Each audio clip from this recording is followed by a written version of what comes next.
there's this super talented young Korean piano player, Yun-Chan Lim, right now, who's my favorite, become my favorite pianist in the world. And the thing that makes him so special is not that he is technically virtuosic, it's that he chooses to emphasize things in the score that I've never heard anyone emphasize before. I don't even know how he makes those decisions. He may not know how he makes those decisions, but the result that he gets is really extraordinary.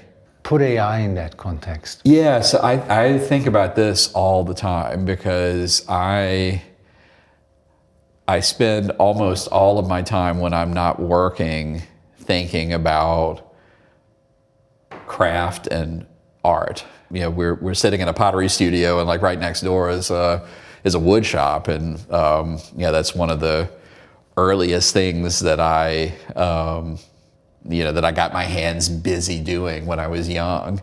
And in woodworking, like there's just this constant debate about tools and the legitimacy of the craftsperson and the legitimacy of the craft depending on which tools you choose to use. And the question is, what are the tools allowing me to do? Yes. And so there might be things that are artisanal through and through, but that I would not be able to imagine without AI, that I would not be able to actually do without AI. Yeah.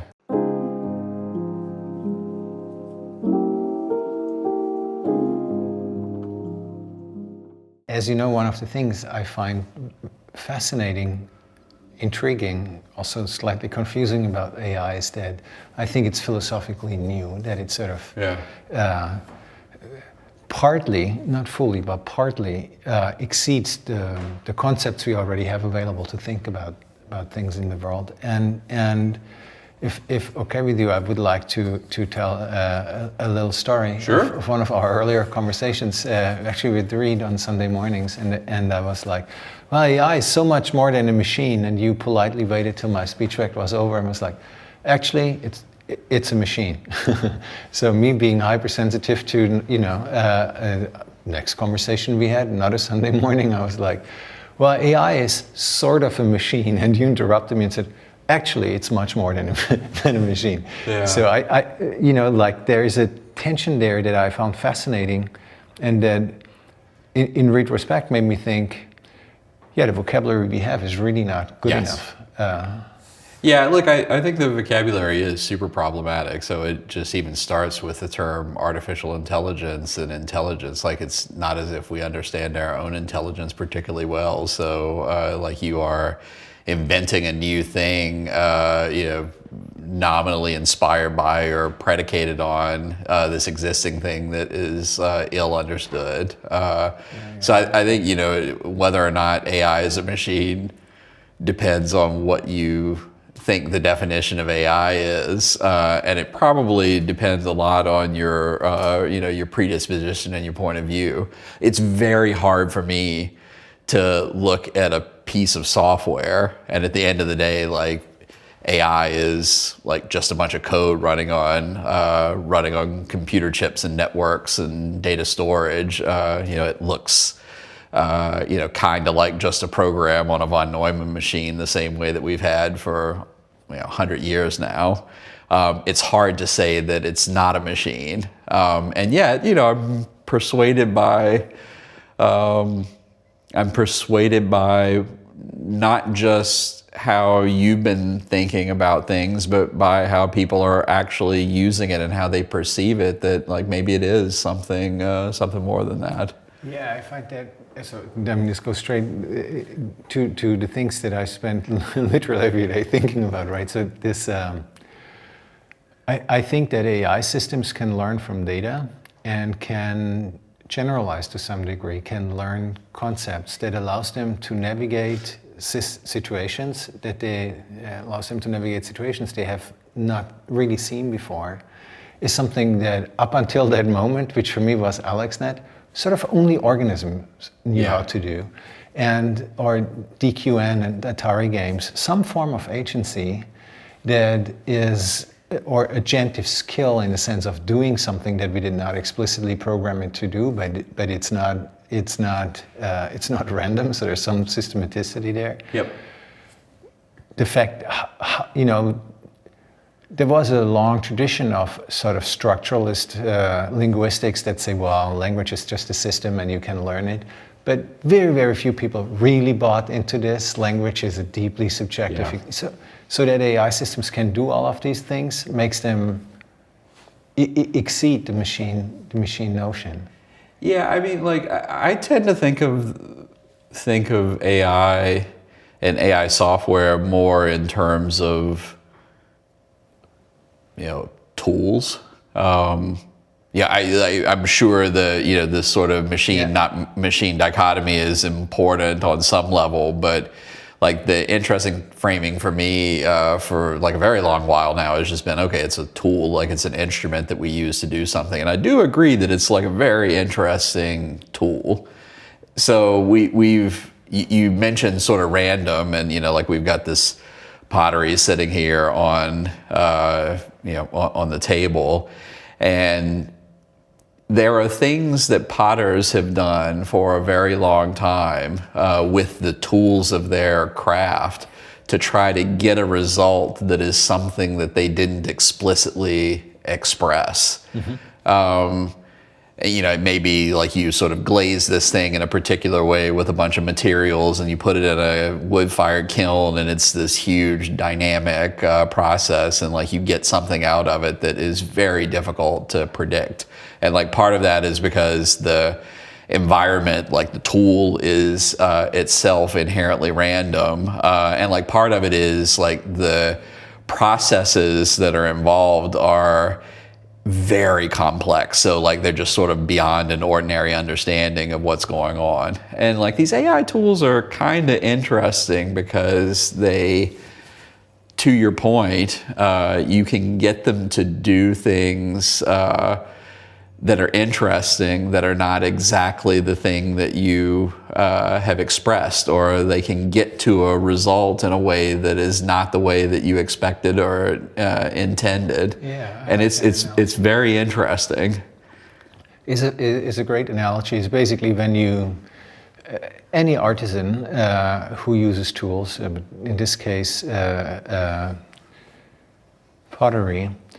You have this kiln, lots of stuff is going on inside. You cannot possibly control it. You control for a lot of things, but you actually don't want to control that part because that's the part where the surprise can happen. Exactly. And yet, it's not just I control everything and I click the random button. There is some deep intuition that is difficult to articulate where you play with chance. Yes. And chance, there's this beautiful phrase by Max Weber, ideas come when it pleases them, not when you need them. Yeah. And so you have to bring yourself in a certain condition. You have to become a virtuoso of playing with this irreducible, uncontrollable something. Exactly. And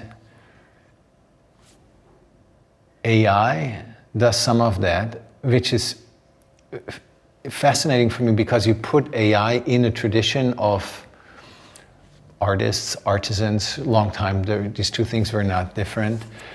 And at that point, I sort of have two diverging thoughts. One is, that is so cool, and is sort of different from how most companies or labs that I know build AI, namely as an automation tool, as an opportunity to push automation a little further. Yes. So that AI does stuff on its own, but what you just described, AI is a tool, so whatever it does on its own is not very interesting. What's interesting is what it can do with it. Yeah. Hey, look, and that's certainly my point of view. Like, I'm one of those people who could not be less interested in what AI does or is capable of doing outside of the context of humans who are using the tool to accomplish a goal and like the beneficiaries of whatever that product was. Even when again, like we're gonna overuse these metaphors because we've got these objects sitting here on the table in front of us, but the interesting thing about these dynamic processes, like the random and dynamic way that people use tools to make objects like this is like there's a whole story about, I think you said it super well, this notion of being able to wheel the whole process like a virtuoso. Yeah. And to like get into the ballpark of what might be an interesting set of results, but you still are relying on an audience to actually tell you, which of the things here are valuable and which aren't. And it's really striking. Like I was actually watching a YouTube video last night about a pottery in Japan that makes, as many potteries do, like this very narrow range of a particular style of teapot. And they were sort of saying that for this one particular style, like you're so dependent on the dynamics of what happens in the kiln that only 30% of the things that go into the kiln actually become sellable products. Like the rest of them are like not good enough, or didn't achieve like an interesting result. You have a 70% experimentation space. Yeah, and it's sort of interesting, and like it's arbitrary, right? Because like I think if you were not a pottery aficionado, like if you weren't sort of entrenched in that deep human story space that is that both people who make the things and people who appreciate them, I don't think you'd be able to tell the difference between like a good and a bad pot at the same level of distinction they could. Yeah, I think that's true for most arts, right? But there is an imprecision, so to speak, in what is the right outcome, and that imprecision is really difficult to understand. Like the space of possibility that is handed to the artisan by what is a good product is very difficult for us to assess. Like, why is this better than that? But for them, that's the world. Like that's the space where they can experiment, where they can find they may actually resist the process of understanding, or like over constraining, or imposing an understanding on top of what they're doing. So let me get back to AI from here for a second. There are two layers I find fascinating, and you already know that I'm always seeing like there are multiple thoughts that want to come out at once. So at one point I developed a habit to say there are two things or there are three things, and I just list them. But one is I have this ambition basically to list things or name things that AI systems can do that are different from what a classical machine could do. Yes. Mostly because I want engineers to feel liberated to not build AI as a machine only, but to also sort of optimize it for these things that one can do. And there is this beautiful, so Karl Marx has this story about maybe life in a workshop of an artisan in before the steam engine was invented and so on was complicated and hard.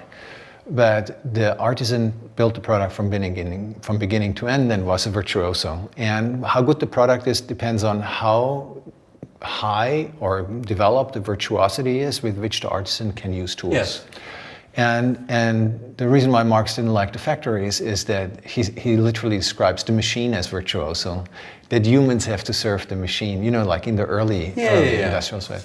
So there is an well, and he was also discounting, who like the factory itself was also like a really interesting product. Yeah.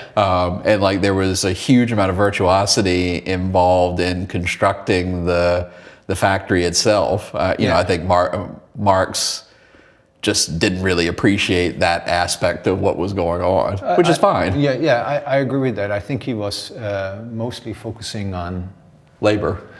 Yeah, on the living condition of the worker, which is a very good thing to focus on. Very good thing to focus on. Also very complicated because the prior dignity of those workers was that they were serfs, and like it took a long time to develop that space of dignity. Yep. The reason why I mentioned that is there is something beautiful about AI being one of the possibilities of bringing virtuosity to lots of people back, like how you use it, what you can do with it, and how you can develop it. Yeah, and that's certainly how I hope it will get used. I mean, I think one of the interesting things that's happened as we sit here having this conversation just over the past 12 months, the capability of the current generation of frontier models are honestly best gotten at by people who have expertise. And so like, I'm not talking about AI experts or computer scientists, but like if you're a domain expert in something, if you're a philosopher, a chemist, a biologist, an artist, and like you look at this and you say, my goodness, like what a powerful and fascinating tool. Like you're able to squeeze things out of it that people without like that particular expertise or point of view are able to do with it at the moment, which is very interesting. It's definitely, I mean, my domain expertise, history of thought, the number of people who speak these various languages and can trace words and how they develop is very small. And oh my God, is that a difference with these AI systems? It's magnificent.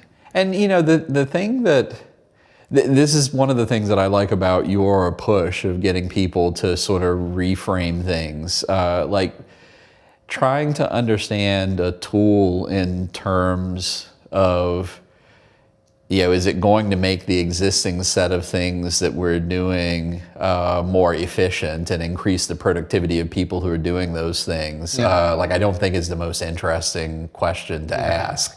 Like the interesting questions are, what brand new things that were impossible before get enabled by this new thing? I mean, that's you speak my heart, right? And I'm not at all opposed to increasing efficiency. It's a good thing in itself, but there is something. Well, like I will say, like sorry to interrupt, but like I think it's even a necessary thing in some places where we have very zero-sum constraints on problems that are very important to society. Yes. So like there's just a bunch of things going on right now where like we don't have enough of a thing to go around. It's just ridiculous wishful thinking to think that inside of the zero-sumness of all of those constraints that we're going to be able to shuffle things around in a way where everybody's going to be happy and have enough. And like the thing that you actually have to have is some kind of massive change in the shape of productivity in order to create abundance so everybody can have more. Yeah. No, there's one of these bifurcation points. I'm not a good conversation partner. No, this is good. This means that the conversation is flowing. So one of the things I find fascinating about AI is that it can help me think things that I don't quite know how to think alone. Yes. And it can help me think things on a level of subtlety and scale that is unusual, that is very difficult to achieve alone. And that's very, like a pen can help me think things clearer, like large, whatever equations that I need to solve. But that's not exactly what I mean. I mean, basically by thinking things through, I create a space of possibility. I order things, I form a judgment.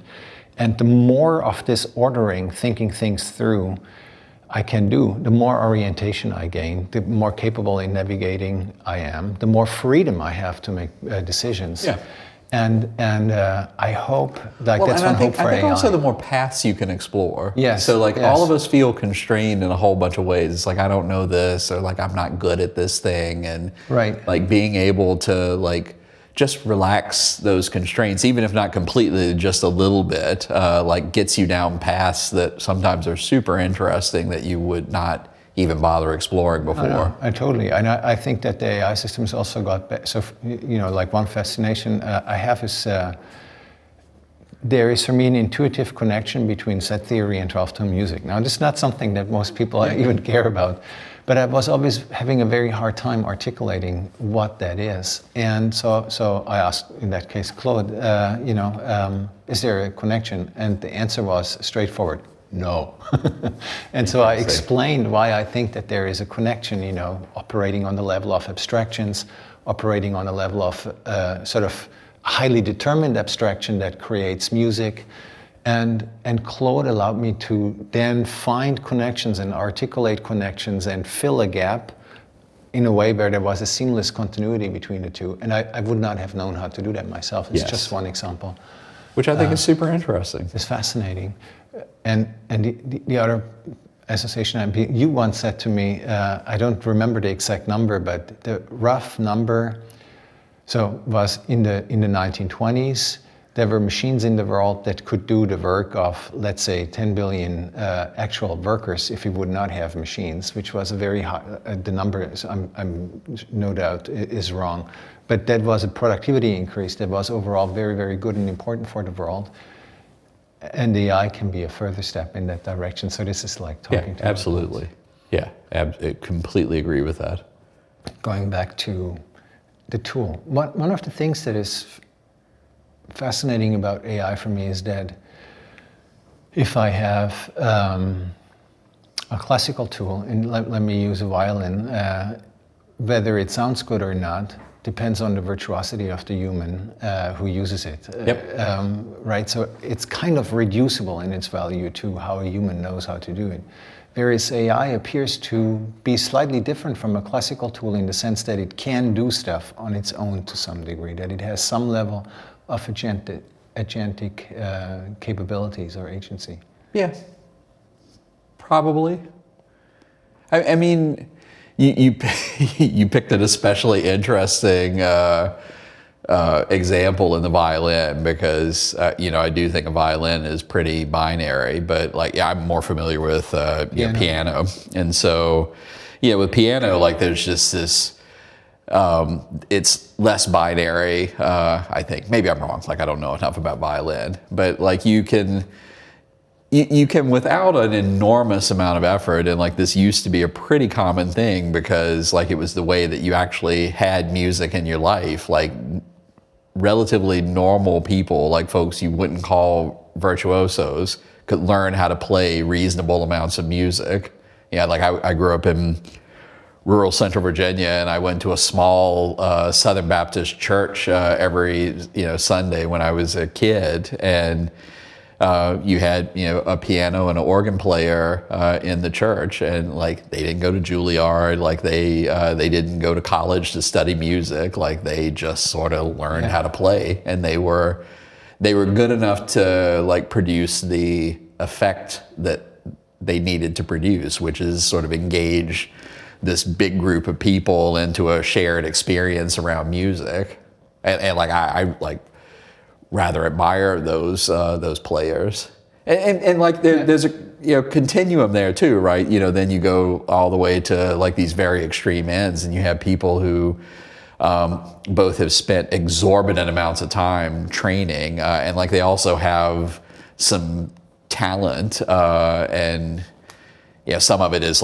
purely neuromuscular, they just have a nervous system that functions differently than a normal person, and some of it is they just have a real.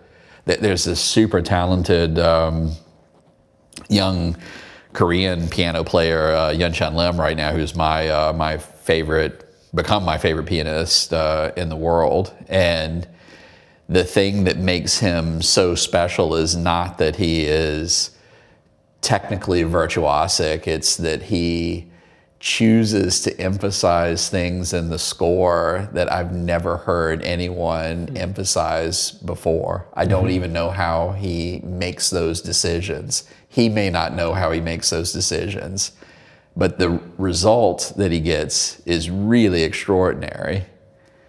This is a bit of jump, but let me go from there to put AI in that context. Yes. What is the meaning of AI in such a context? Yeah, so I think about this all the time because I spend almost all of my time when I'm not working thinking about craft and art.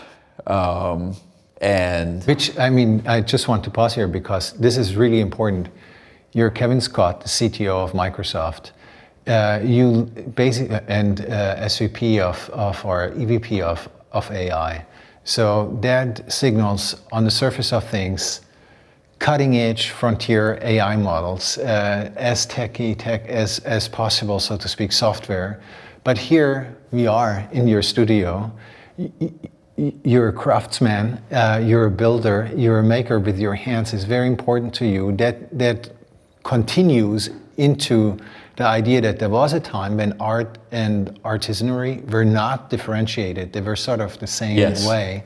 And this is how you approach AI, and that is what you bring AI into. This is deeply fascinating. I think that I'm having an obsession with the Bauhaus thing, that's exactly what we need. We need to practice AI as if it were a craft, and we need to build AI that enables people to do things they didn't know how to do otherwise. Yeah, exactly. I really couldn't agree more. And I think a lot about tools in general in the context of the things that I make. And this is just the reason I'm an engineer is because I have a hard time. I have a hard time not being curious about how the world is put together. And like the way that I express my curiosity is I just sort of jump in and like I just want to make things. It's like the reason I'm a computer programmer is I got fascinated with video games when I was 10 or 12 years old, and I was like, okay, like I have to figure out how these things work because I want to be able to make my own. And I guess the interesting thing I realized about myself when I was a teenager, like after I've been programming for a while, is like I get equal fascination from introspecting on like the tools that you end up using trying to practice a particular craft or trade or discipline. And so like I've been thinking a lot about, hey, we've got this new tool called AI. Is it useful in pottery? Is it useful in like any of these other things that I do? And these are like age-old debates. So we're sitting in a pottery studio, and like right next door is a wood shop, and that's one of the earliest things that I got my hands busy doing when I was young. And in woodworking, like there's just this constant debate about tools and the legitimacy of the craftsperson and the legitimacy of the craft depending on which tools you choose to use. So when I was a little kid, there was this big divide between hand tools versus power tools. Yes. Like, are you a real woodworker if you allow yourself to use power tools? The more recent debate has been like whether you use CNC equipment in your shop. So like things like routers that are under computer control that can do super elaborate things. And like people would argue like, oh, you're not a legitimate woodworker if you use CNC equipment. And at some point, like there will be a debate about AI. Like someone will have a really great idea about how to use AI to help enhance something about that craft of woodworking, and then there will be this great debate about whether or not that's okay. I think one of the things I find fascinating is that there is a movement of craft workers that is anti-tech, that is basically emphasizing that it's against industrial technology or power tools. And then there is the alternative, and that is, so I'm a woodworker, and there are multiple tools that I can have available, and the question is what are the tools allowing me to do? Yes. And so there might be things that are artisanal through and through, but that I would not be able to imagine without AI, that I would not be able to actually do without AI.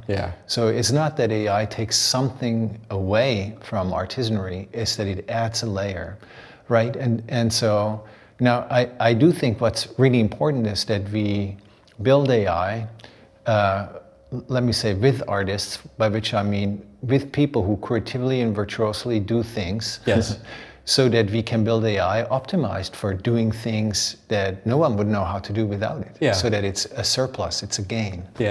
Well, I think there's this interesting thing too, when you think about humans and their tools. You have some people who very much get defined by their tools and the process. And so like they love their tools and they love their process and they love learning the tools and acquiring new tools, and they become sentimental and fond about their tools and like hang on to them for a long time. And like that can dominate, what they do and how they do it.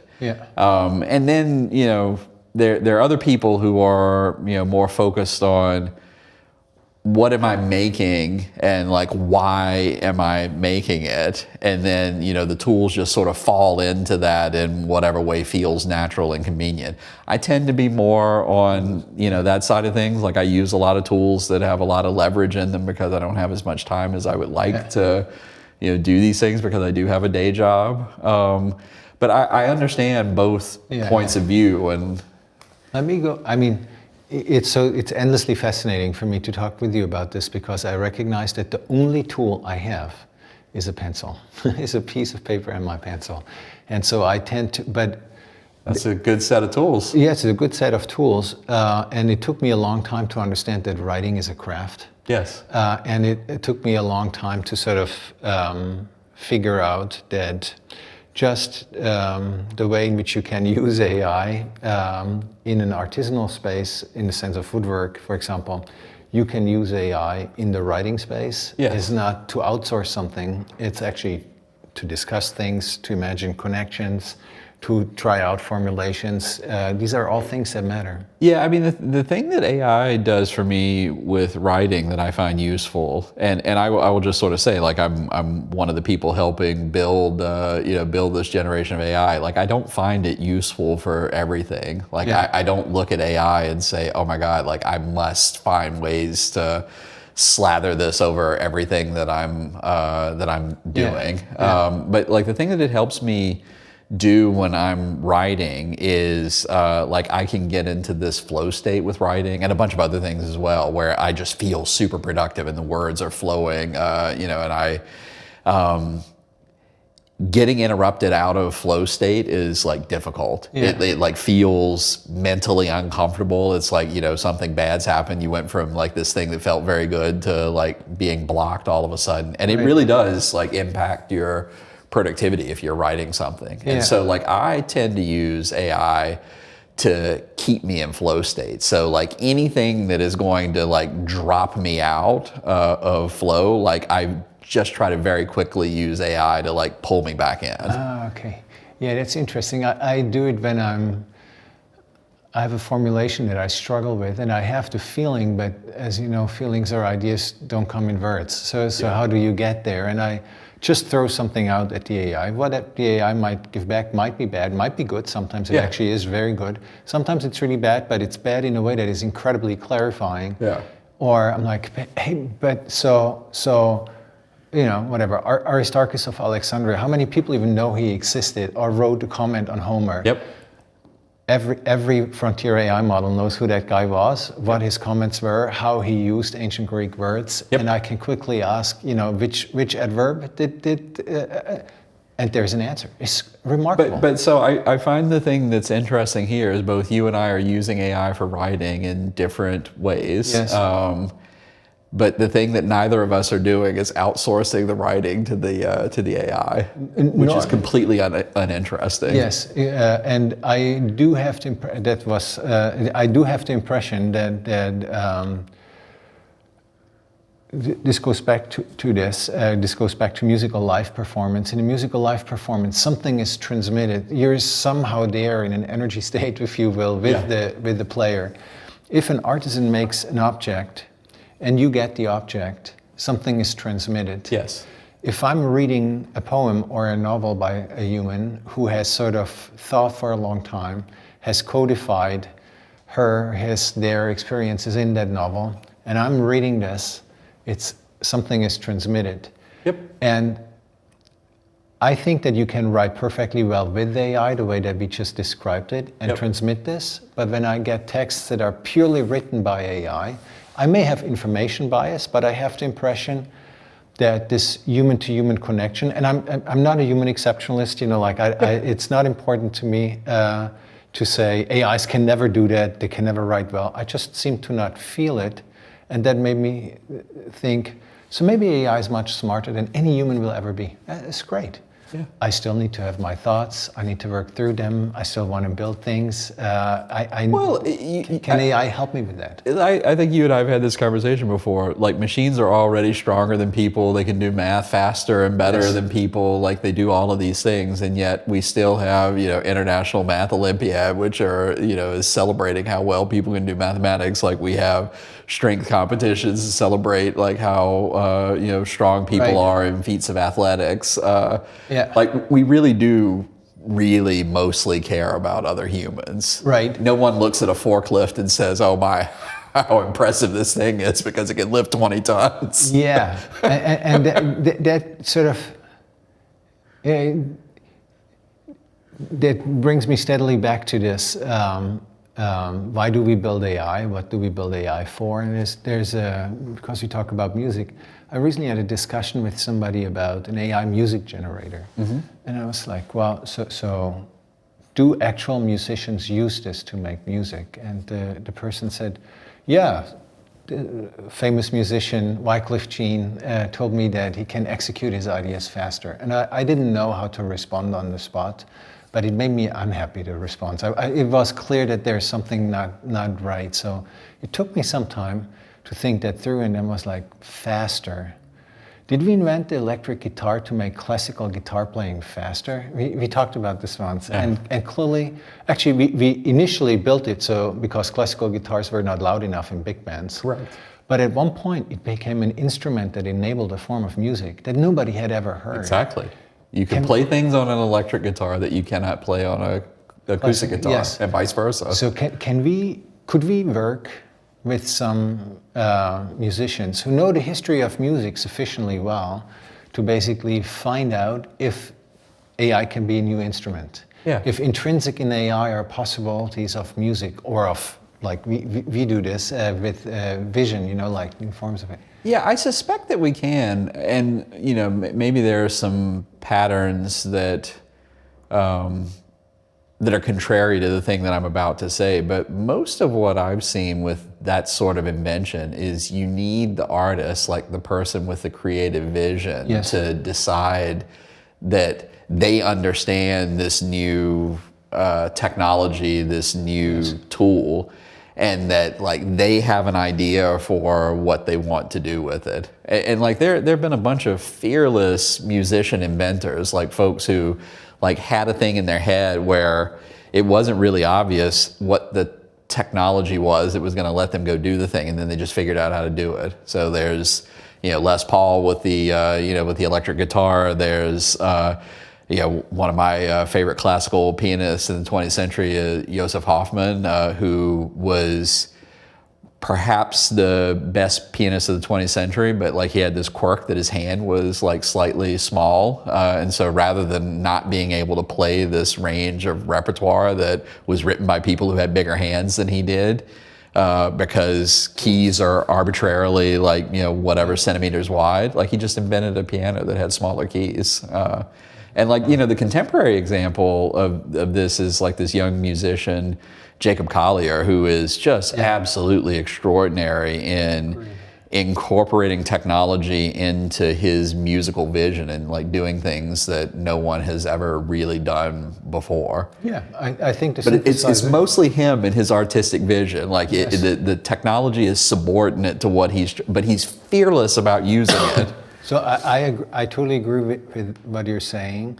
I would put one twist on it, but like the synthesizer people would be another group of folks who did some. Brian Eno would probably be one of those people, and in AI music, I think of Matt Dryhurst and Holly Herndon and their work that sort of also produces humanity experiences, because singing together is a very powerful experience. Exactly. Right, a connectivity experience, and you can now possibly sing with old voices, so to speak, and have that experience. Oh, 100%. But we could also, one could probably do work with, let's say, Brian Eno and Jacob Collier and Holly and Matt, and say, hey, so Max Richter would be another great guy to involve in this. You all know the history of music, you all know the history of sound. Here is AI. We want to figure out if there is the potential for a new genre of music. Let's play. What can we find? Yeah. You all have the ear for saying, I've never heard something like that. Can my collaboration with AI sort of take me outside of me, but take me with it and discover possibilities of sound? Yeah. One could do that. Yeah, I think that would be very interesting. But like, I'll tell you, my mission is to make sure that the technology is accessible and that people are aware of what it's capable of. Like, I don't want to be forcing people to use it in a particular way, because like, I don't think I have all of the answers. Yeah. Like, in fact, I'm quite sure I have almost none of the answers. Do you think, so on the one hand, I think that's, it would be silly to build AI for a small elite so that they can do whatever they want to do. Yes, it would be preposterous, disastrously bad. Very, very much so, especially given that AI truly does bring many skills and capabilities to everybody. Yes, and many other complicating things. Yes, so I think of these experiments like the one we just dreamt up as exemplary invitations to play, basically. Exemplary forms of saying, hey, so instead of saying human music against AI, instead of saying craft against AI, instead of saying art against AI, here are examples of things we can do that are exciting that couldn't be done before. Let's change the pattern about how we think and talk about AI. Yeah, look, I think creating things is like so much more fun when you're collaborating, and like when you have a big tent and lots of people with lots of different perspectives collaborating. Like, I love things like this. It's just, sometimes I think tech industry people can get into this mode where like they have this idea for like, oh, like I think this is going to be really great, and like it really isn't. I think we I'll speak for myself. Like we could use a little bit more humility about where the limits of our not even our expertise but our perspective. Yes. Like I can do a lot of things as an engineer, and like being able to do a lot of things is maybe interesting. Like what's more interesting is like being able to find the right things to go put tools and skill to work on. And like I don't know what all the interesting things are. I mean, I strongly relate to this. I could be, if you allow me a moment of pathos, God gave people different skills and talents, and we should be grateful for all of these differences. Imagine everybody would think like you and me. That would be really bad for the whole world. So to appreciate that the things one can bring, they might be valuable, they might be interesting, but it's one drop in a big ocean of things. There are two things I would love to at least touch on. One is just going one step back.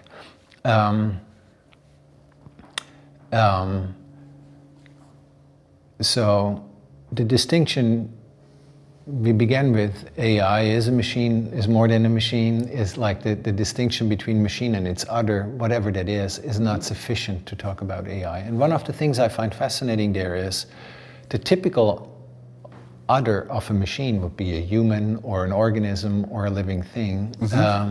Now, that puts everybody who uses AI in a funny contradiction, because if you say it's just a machine, you basically say there is no surplus of AI vis-a-vis these older things that we call machines, levers and gears and closed mechanical determined systems.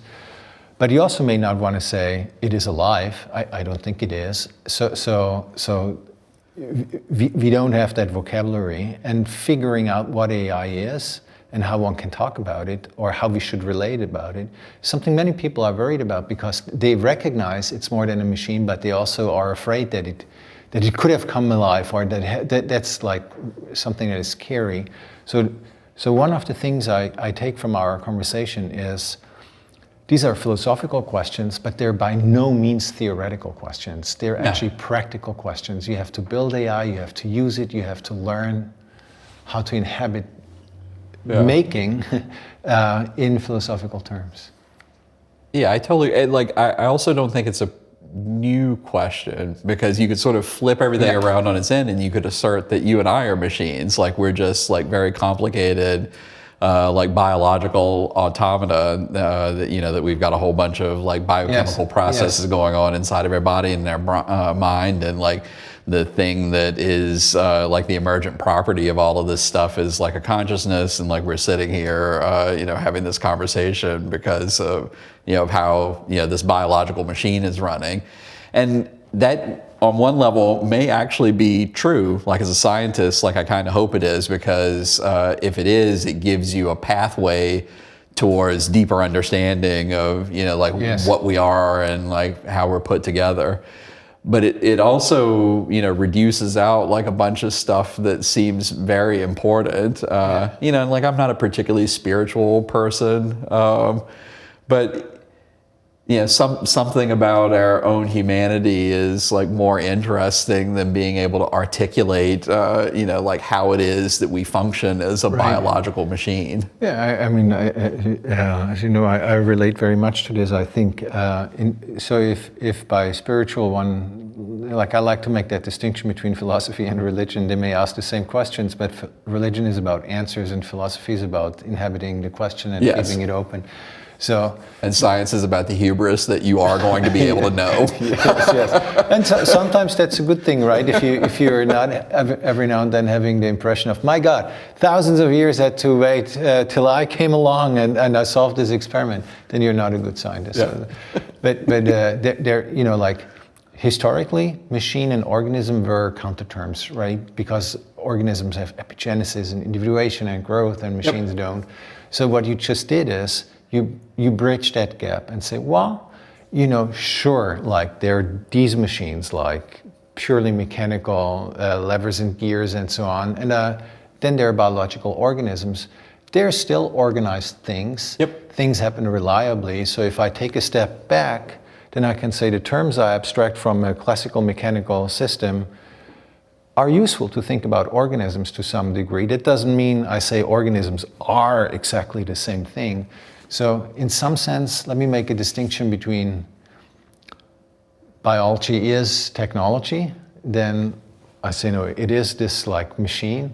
Or I say, well, I can do technology in terms of biology, which is a very different approach, very similar, but very different. But the last thing I really hope to talk about is something that I hope can bring the whole conversation together. So we began by me asking about, or talking about the philosophical newness of AI, and there is something about AI, people use it, and more people use it, but to a large degree that has not alleviated the unease that people feel about AI and what it is capable of. So in my thinking, in my vocabulary, we live through a philosophically discontinuous time, by which I mean many of the sort of conceptual certainties, clear-cut distinction between humans and machines, or we expect things to be either alive or not alive, to either be natural or artificial, to either be a being or a thing, and AI, you know, sometimes seems to defy these clear-cut distinctions. So I think that leaves many people uncertain, insecure. And you and I once talked about the steam engine, and you said something in passing that worked on me for weeks. And that is, you said the steam engine kind of caused both world wars. And I was like, I didn't say anything, but in my mind was like, well, that is a strong statement. So I thought about this a little and asked you much later about it, and we sort of developed a narrative together. I don't know if you remember, but the idea was the steam engine created a reality that full society did not know how to handle. Yes. Why? While the factories emerged, they needed workers. In cities where factories most of the time were built, there were no workers because citizens, inhabitants of the city, were artisans. They were not going to work or they were business people. So the monarchs abolished the serf laws. The serfs left the countryside and moved to cities. The medieval hygiene system of these cities were incredibly overwhelmed. A mass of people was seen in cities in misery that had barely ever been recorded before. Yep. And they demanded things, and this led to the early revolutions. It led to the nation states, it led to nationalism, it may have led to world wars, and it took us a long time to sort of settle this. And then I remember distinctively you saying, and now there is AI. So this, like, for me, the conversation that we right now have about art and technology not being opposite, about craft, about approaching AI in terms of craft, is it one way of making sure that we're not up for 200 years of unrest? Well, look, I think conversations like this help a lot, being conscious of that this is a distinct pattern that repeats itself in history. So like before the steam engine, like I think the last big disruptive technology thing that led to like a huge amount of unrest was the printing press. For sure. Sort of same dynamic. My wife is a 16th and 17th century European historian, and most of what she studied were wars and conflict that were a side effect of the printing press. Information traveling. Yeah, and it's just fascinating. So like I think we actually have to pay attention to history, and it is not like technology that emerges that has serious disruptive power isn't going to be disruptive. Like it's disingenuous to think that it won't be.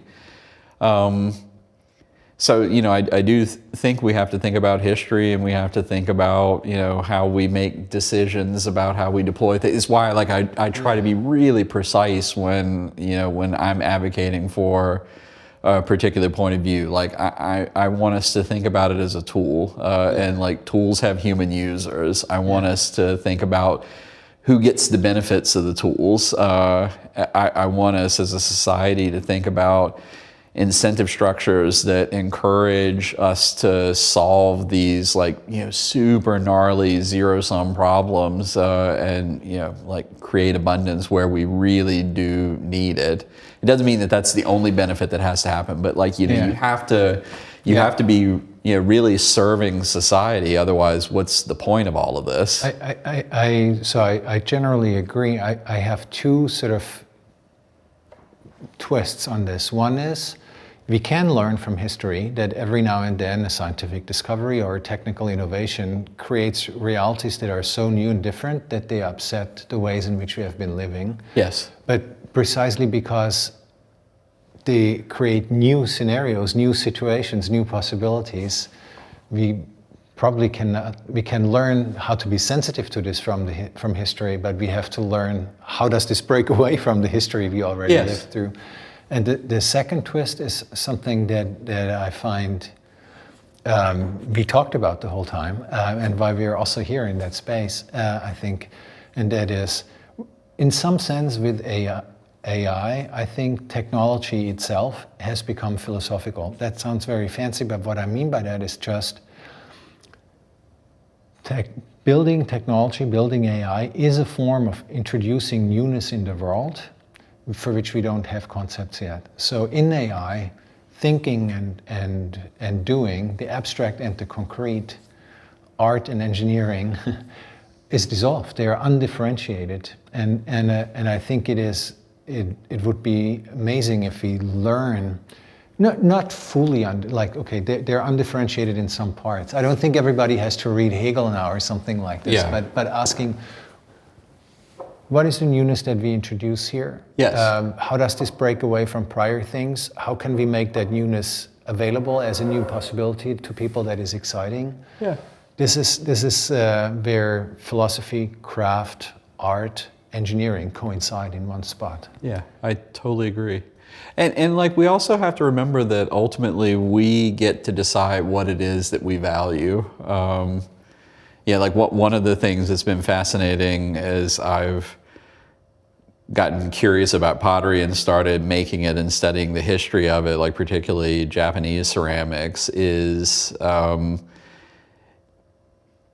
you had this centuries-long tradition of making ceramic objects that were both everyday objects and like very valuable like prize collected things. And then